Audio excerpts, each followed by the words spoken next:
Janeiro apresenta Memórias de um Suicida.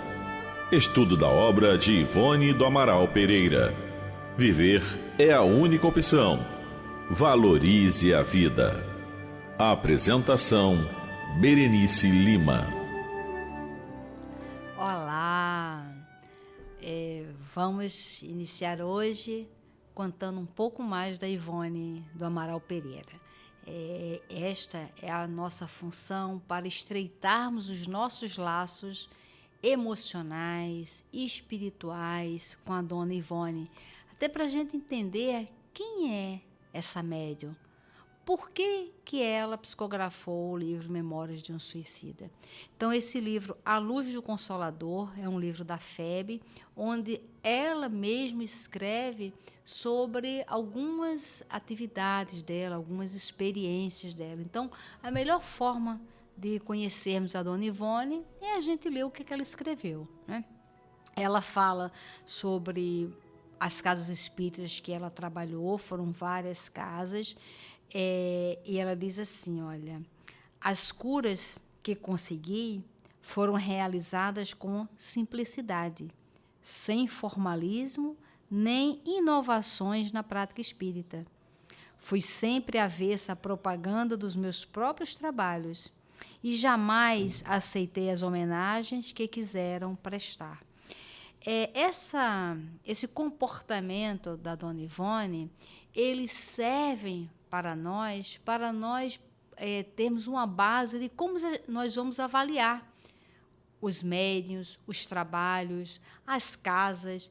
Veja que tudo é muito na simplicidade, sem os formalismos nem inovações. Trabalhar com Jesus, mediunidade com Jesus é simplicidade. Como é que Jesus agia? Como é que ele ensinava? Como eram as curas? Porque Jesus falava, orientava todos nós como, olha, o que eu faço, vocês podem fazer e muito mais. Então, ele deu todas as dicas. E uma muito importante, conhecereis os homens pelas suas obras. E essas obras não são obras materiais, mas é o caráter, é o comportamento, é a intimidade. E nós precisamos fazer essa avaliação e segui-las. Com as mídias, nós estamos sempre seguindo várias pessoas, né? É pelo Face, pelo Instagram, aí nós seguimos os assuntos que nós gostamos, as pessoas que são populares, né? Os astros e tal. Mas no mundo espiritual, quem é que você segue? Quem você imita? Porque o tempo inteiro a gente imita a moda, a roupa, o corte de cabelo, a gente está sempre se espelhando em alguém, nós estamos sempre imitando, né? As coisas vão se transformando, a moda vai se transformando e a gente vai acompanhando. Mas quem a gente gosta de imitar do mundo espiritual? Quais são os espíritos que nós queremos imitá-los? E a gente precisa ter essa referência, né? E aqui é isso, olha, na simplicidade, sem formalismo e uma coisa importante, sem inovações na prática espírita. A doutrina espírita é simples, é fácil para qualquer um entender. E ela nunca gostou da propaganda. Isso aí é uma grande dica para todos nós. A propaganda. Nós temos que trabalhar no silêncio. Em certa época de minha vida, no Rio de Janeiro, morei sozinha, em um pequeno apartamento no bairro Lins de Vasconcelos, acompanhada apenas de uma amiga. Havia oferecido minha colaboração espírita e mediúnica a alguns centros espíritas. Não fui aceita por nenhum. Veja, né? Quantas oportunidades, quantos centros perderam a oportunidade de ter uma médium como a Ivone? Porque ela explicou, nós falamos em programas anteriores, por conta de burocracias. Quando, na verdade, nós temos que ter esse feeling de avaliar a intenção, o propósito. Qual o propósito da casa espírita? Qual o objetivo de abrir uma casa espírita. Como é que se abre uma casa espírita? Casa espírita se abre do mundo espiritual para cá. E tem que ter um objetivo. Cada casa espírita tem uma especificidade. Tanto que no livro Memórias de um Suicida, tem uma casa espírita pequenininha.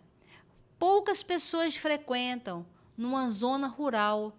Mas sabe qual é o objetivo da casa? Acolher os tarefeiros de Maria, fazer o acolhimento dos trabalhadores, depois vão trazendo os espíritos para ali, né? E é uma casa que, quando se vê com os olhos materiais, não, é uma casa pequenininha, aí as pessoas de lá mal sabem ler e escrever. Por quê? Nós fazemos a análise sempre numa ótica materialista, com as coisas que a gente está vendo, com os padrões de uma instituição qualquer. Casa espírita não é uma instituição qualquer, é uma casa espírita. Então, ela não pode ter um padrão de análise de uma instituição qualquer. E aí, ela nunca foi aceita, né? A burocracia repelia-me. Então, organizei um posto mediúnico em minha residência. Provi-o de medicamentos homeopatas à minha própria custa e trabalhei sozinha, fazendo ainda o culto do Evangelho diariamente, a sós com os guias, porque a companheira não admitia o espiritismo. Então, ela dividiu o apartamento dela com uma pessoa que não era espírita, mas ela todos os dias fazia o culto do lar. O culto do lar é a grande limpeza, a asepsia espiritual da nossa casa. Responda, quantas vezes você faz o culto no lar?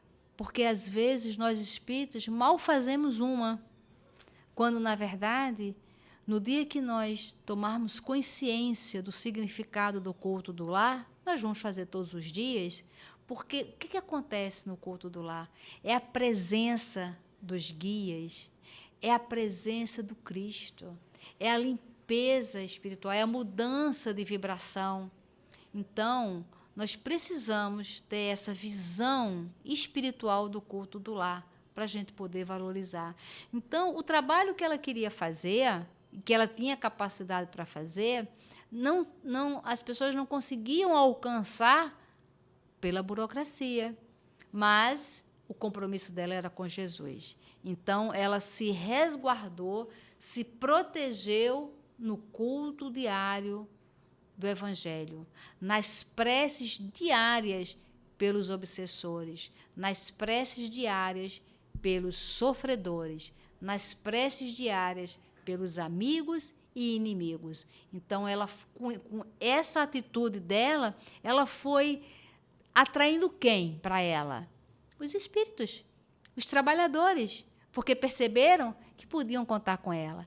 Então, vejam, a parceria com o mundo espiritual depende da gente. Conhecer a Dona Ivone, as suas atitudes, é trazer para nós esse incentivo que nós também podemos fazer essa parceria espiritual. E aí, como é que era o dia a dia dela, né? Tirava receitas pela manhã e fornecia remédios, mesmo alopatas, gratuitamente. Aplicava injeções em doentes pobres, costurava para eles e nada cobrava. Era o que eu podia fazer sozinha. Durante 8 anos, realizei esse trabalho. Atendia favelados, pois residia próximo a uma favela. Fazia passes e assim consegui curar e ajudar alguns. Estabeleci aulinhas de costuras e bordados a moças e meninas que nada sabiam, gratuitamente, e consegui levantar a crença em Deus em alguns corações. Então, todo esse trabalho dela de fazer costurinha, de ajudar, de dar remédio, não era apenas a visão material do corpo, mas levar Deus, levar esse significado. Lembra o programa anterior que o camarada cometeu suicídio? Por quê? não enxergava Deus em lugar nenhum, era um ateu, um vazio, um tédio muito grande. Então, ela fazia as atividades materiais de aulinha de costura, de dar receita, dar remédio, com o objetivo de levar Deus. E, às vezes, na casa espírita, faz o trabalho material, doa enxoval, remédio, mas não fala sobre Deus, não fala sobre a imortalidade da alma. Tem algumas casas que eu acompanhei que o trabalho social é gigante, muitos assistidos. E eu perguntava, e evangelização? E aula da doutrina espírita? Não, eles são evangélicos, nós não falamos. Ué, mas se está dentro da casa espírita, tem que ser falado os assuntos do espiritismo. Quando uma pessoa vai numa igreja católica, o Papa vai falar das coisas, dos assuntos do catolicismo. Quando vamos numa religião judaica, na sinagoga, o rabino fala sobre as situações, os assuntos relacionados à religião judaica. Qualquer pessoa dentro da casa espírita, ela tem que ouvir os assuntos da doutrina espírita. Lá no nosso trabalho, lá no abrigo, lá é um sítio, né? E a gente fala, olha, entrou, passou da porteira, nós não perguntamos de onde vem, nós não perguntamos a religião de ninguém, mas passou pela porteira, está dentro do sítio, vai ouvir sobre imortalidade da alma, reencarnação, Deus, as leis de Deus, de ação e reação.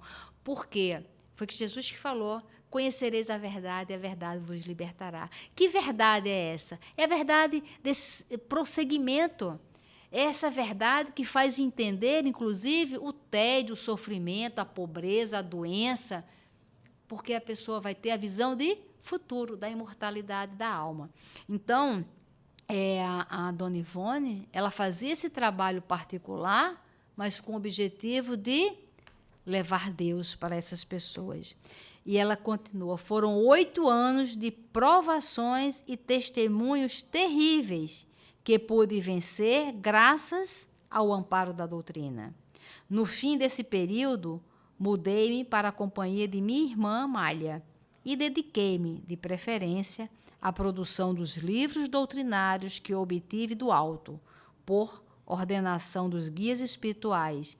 Era o ano de 1952. Aqui, ela nos ajuda para que a gente estabeleça um critério de que livros nós vamos ler. Da onde estão vindo esses livros espíritas? Da onde estão vindo as psicografias? É do alto? Não basta só ser espírito, não basta apenas ser uma psicografia, um trabalho mediúnico. Veja que o esforço da Dona Ivone, que a dedicação da Dona Ivone proporcionou o quê? Esse intercâmbio com os espíritos de tal maneira que quando a gente lê as suas obras, nós vemos ali revelação, orientação segura, esperança e consolação. Esta é o grande banquete das obras da Dona Ivone. Realmente é um espetáculo. Então, que a gente leia essas obras dela. Num próximo programa, eu vou anotar para a gente trazer todas as obras da Dona Ivone, né? Quando a gente acabar de fazer essa apresentação dela, nós vamos falar um pouquinho de todas as obras da Ivone, do que se trata cada uma, qual foi o objetivo de cada uma, porque a gente vai ter muito material para ler, para estudar, muito bom, vai ser maravilhoso. No outro título aqui do livro, ela bota assim, encargos. E aí ela diz o seguinte, olha, no Centro Espírita de Lavras, que foi onde ela trabalhou, um dos centros que ela trabalhou, né? O primeiro onde exercia atividades de grande responsabilidade, ainda muito jovem, pertencia à sua diretoria como secretária. E fui também chefe do posto mediúnico para assistência espiritual aos necessitados, isto é, o médium responsável pelo intercâmbio espiritual de receituário e curas em geral, enquanto lá permaneci num período de 6 anos. O centro era paupérrimo. Havia apenas 6 sócios e 2.000 réis mensais. Atualmente, não há expressão para essa quantia. Não obstante, o excelente prédio construído pelo então seu presidente, Coronel Cristiano José de Souza. Então, ela conta essa experiência, né, nesse centro tão pequenininho, com poucas pessoas, até para a gente começar a ter um parâmetro e fazer uma avaliação do mito do muito. Porque a gente acha que o negócio só funciona quando tem muita gente, quando está muito cheio, quando tem muitas pessoas, é que a gente acha que a coisa é boa, né? A gente faz essa avaliação, mas com a doutrina espírita, com o mundo espiritual, não é nada disso. Haja visto Jesus. Jesus andavam com poucos, né? A multidão mesmo estava voltada para o imperador, para ver o pronunciamento do imperador. Jesus no silêncio, no pouco. Então, quando a gente vê muitos holofotes, que a gente pense, como é que estão os bastidores? Porque isso são parâmetros para a gente fazer a avaliação, né? Para a gente não se deixar levar pelo mito do muito. E aí ela vem falando, muitos doentes necessitados nos procuravam, rogando socorro. Seria preciso, pois, obter medicamentos, mas não havia dinheiro para comprá-los. Tratávamos apenas com água fluidificada e passes. Então, imaginem Lavras, um centro espírita pequeno, isso lá em 1956, onde as pessoas precisavam, mas não tinham ajuda. Mas olha, ajuda é do alto, ajuda é da boa vontade. Era água fluidificada e passes. Nós precisamos ter a consciência do que significa uma água fluidificada. A importância do nosso culto no lar, nós fluidificarmos a nossa água, porque é o nosso fluido animal e o fluido dos nossos guias, dos nossos amigos espirituais, do nosso anjo de guarda, ali turbinando aquela água. E os passes, nós precisamos ter consciência do benefício de um passe. Precisamos saber o que é um passe, tanto na hora que nós vamos dar, quem é médium passista, e principalmente como vamos receber. As casas espíritas precisam divulgar cientificamente o que acontece, porque o passe ele é uma técnica de bioenergia, ele tem a comprovação científica. Nós precisamos saber para nós recebermos esse passe e ele realmente fazer o efeito, ele realmente ser eficaz como se propõem os espíritos. Mas se a nossa mente bloqueia, se naquela hora do passe a nossa mente está em outro lugar, não tem como fazer a conexão. E veja que ela vem relatando tantas curas com a água e com os passes. E ela diz, escrevi então uma carta ao senhor Frederico Figner, um dos diretores da Federação Espírita Brasileira, pela época, e então famoso pela sua ação benéfica no espiritismo. Expus nossa angustiosa situação e pedi auxílio em remédios homeopatas para os nossos doentes. Por intermédio do senhor Figner, a Federação Espírita Brasileira, então, nos forneceu 60 vidros de homeopatia de 60 gramas durante 6 meses. Pedi ajuda, né? Então, ela pediu ajuda para fazer um atendimento aos necessitados. Lá no nosso trabalho, nós recebemos a orientação espiritual, porque nós trabalhamos com muita homeopatia, né? os médicos que atendem lá, eles atendem na homeopatia. E o Dr. Erma, que é um espírito que nos orienta, ele pediu para que nós fizéssemos um laboratório de homeopatia lá no Abrigo, que é um sítio, para que a própria homeopatia fosse dinamizada e feita lá. Então, nós estamos aí começando uma campanha para a construção desse laboratório. Nós temos já a farmacêutica, que é responsável, que ela é homeopata, então ela vai ser a responsável pela manipulação desses remédios. Então, nós precisamos saber sobre a homeopatia, a importância da ação da homeopatia no espírito, na alma, no perispírito, né, que é muito mais profundo do que apenas a questão física, do corpo físico. Então, a Casa Espírita precisa estudar sobre a homeopatia, divulgar o conhecimento da homeopatia, né? Mais na frente, eu vou trazer um estudo, vou anotar aqui, sobre perguntas, né, sobre homeopatia que foram feitas ao Dr. Erma, né? O Dr. Erma, ele orientava, era o médium, era o espírito, o guia, né, que orientava o altivo Panfiro, que foi o fundador do Centro Espírita Leon Denis. E lá eles são 5 ou 6 livros que se chamam Instruções dos Espíritos, que eram um grupo de médicos que se reuniam e estudavam a medicina, os atendimentos à luz da doutrina espírita, né, a medicina espiritual.